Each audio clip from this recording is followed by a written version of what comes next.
City news కి స్వాగతం.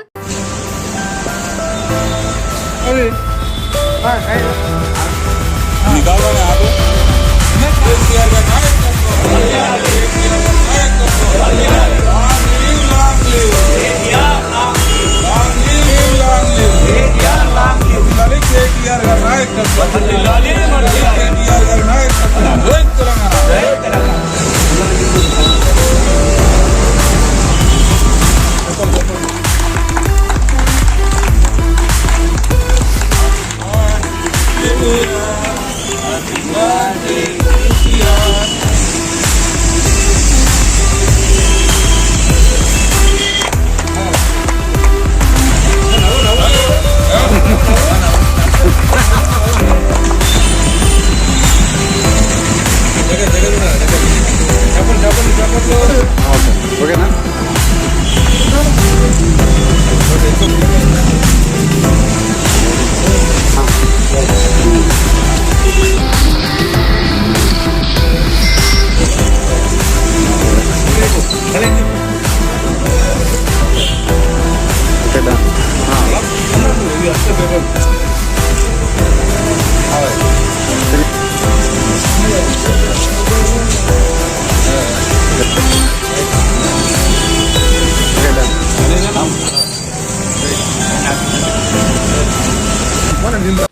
ఈరోజు రాష్ట్ర మాజీ మంత్రివర్యులు టీఆర్ఎస్ పార్టీ రాష్ట్ర వైస్ ప్రెసిడెంట్, అదేవిధంగా యువతకు స్ఫూర్తి, యువతకు ఐకాన్, పేద ప్రజలకు సేవ ఏ విధంగా చేయాలి, ఏ విధంగా పేదల ప్రస్థానం ఉండాలి, నిలబడాలి అంటే కేటీఆర్ గారిని ప్రశ్నిస్తుంది.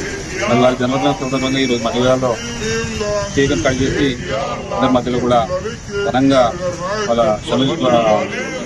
ఒప్పుకొని వారికి సందర్భంగా జన్మదిన ఆ దేవుని కృప వల్ల, అన్న కృప వల్ల కేటీఆర్ గారు 2-3 వాయిదాలు వదిలాలని రాబోయే రోజుల్లో ఈ జనానికి గత 8 మాసాల నుండి బాధపడుతున్న జనానికి ఈయో కేటీఆర్ నాయకత్వాన్ని కదా అని చెప్పి బాధపడుతున్న జనానికి మరి త్వరలోనే మరి ఆ దేవుని కృప, అల్లా కృప వల్ల కేటీఆర్ గారు టీఆర్ఎస్ పార్టీ అధికారం కావాలని, మరి కేసీఆర్ గారు ముఖ్యమంత్రి కావాలని, కేటీఆర్ గారి సేవలు ఈ రాష్ట్ర ప్రజలు అందుకోవాలని కోరుకుంటా ఉన్నాను. ఎందుకంటే గతంలో 10 సంవత్సరాలు చూస్తాం మరి కేటీఆర్ గారు ఐటీ రంగాన్ని ఏ విధంగా అభివృద్ధి చేశారు, కేటీఆర్ గారిని పేద ప్రజల పక్షాన ఏ విధంగా పనిచేస్తుంది.